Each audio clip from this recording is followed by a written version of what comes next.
Pwede bang magbiyahe ang isang green card holder palabas ng Amerika? Pwede pong magbiyahe ang isang green card holder. Anong document ang kailangan para makapagbiyahe? Kailangan lamang po ay inyong foreign passport or passport na kayo ay isang citizen. Nakakaapekto ba sa status ng permanent residency ang pagbabiyahe palabas ng Amerika? Hindi po ito nakakaapekto. So depende po kung gaano po kayo katagal na nawala sa Amerika unless kung ang pagta-travel ay lumagpas na sa 1 taon. Halimbawa, less than 6 months ang pagstay nyo outside of USA, pwede pa rin matawag na abandonment lalong-lalo na kung wala kayong intensyon na gawing permanent home ang USA. So, tignan po ninyo ang mga criteria na ito para hindi po matawag na abandonment kung kayo ay bumiyahe outside of USA.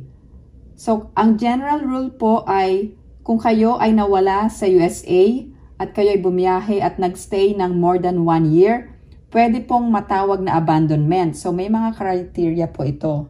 Ano ang mga criteria ng abandonment kung ang travel ay less than 1 year? First, if you maintain US family ties and community ties. Pangalawa, kung nag-maintain ka ng US employment. Pangatlo, kung ikaw ay nag-file ng US income tax return as a resident.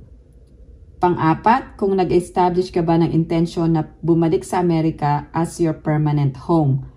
Also, kung nag-maintain ka ng US mailing address or nag-maintain ka ng US bank accounts or nagkaroon ka ng valid US driver's license or nag-maintain ka ng valid license or nag-own ka ng property or meron kang maintain na business at iba pang mga evidence.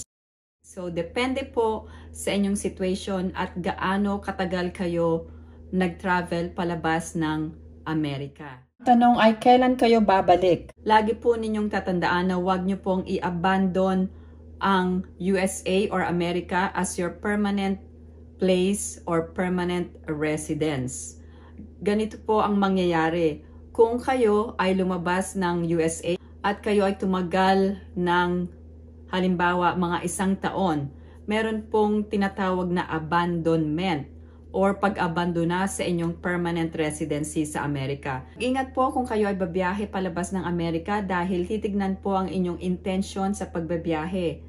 Kung kayo ay babiyahe palabas ng USA or Amerika at kayo ay mayroong trabaho sa abroad. For example po, meron kayong trabaho sa Pilipinas pero meron kayong permanent residency, kayo ay green card holder sa Amerika, pwede pong tignan kung bakit kayo ay hindi makapag-stay sa Amerika. Kung frequently po kayong nagbabiyahe palabas ng Amerika at titignan po ang inyong situation.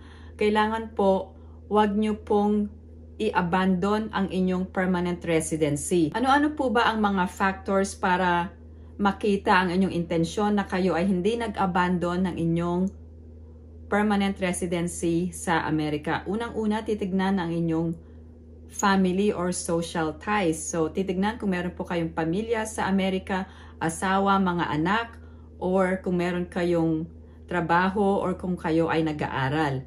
Hindi po tinatawag na abandonment kung kayo ay nagstay outside of the USA ng less than 1 year. Kung meron po kayong trabaho sa USA, at meron po kayong pamilya, yun pong tinatawag na family or social ties. Ang iba pong mga factors para makita na hindi kayo nag-abandon ng inyong permanent residency sa Amerika ay kung kayo ay nag-file ng US tax return every year. Kung kayo po ay nagpa-file ng US tax return, ibig sabihin hindi po kayo nag-abandon ng inyong permanent residency.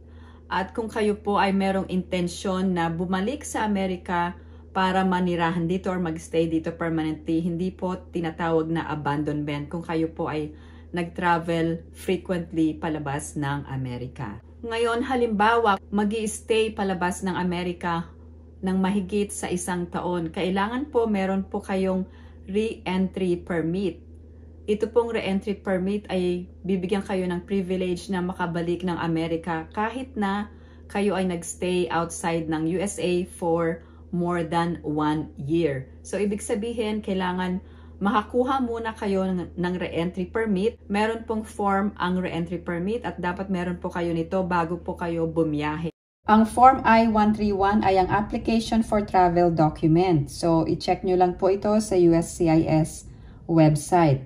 Punta po kayo sa Form Details, sa Forms and Document Downloads.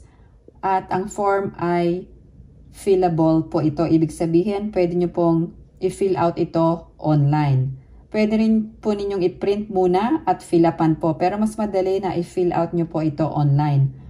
And then, once na ma-provide nyo po ang lahat ng information, ay pwede nyo na po itong i-submit. At meron pong application fee ang re-entry permit. So, $630 po ang amount na inyong babayaran bago po kayo bumiyahe. So, pag na-approve po ito, pwede na po kayong bumiyahe. Itong re-entry permit ay kailangan nyo po bago po kayo magbiyahe para makakuha po kayo ng admission at hindi na kayo kailangan mag-apply ng returning resident visa. Ang re-entry permit ay hindi isang guarantee na makakabalik po kayo ng Amerika, pero ito ay makakatulong sa inyo para ma-establish ang inyong intention na makapag-permanently reside sa US.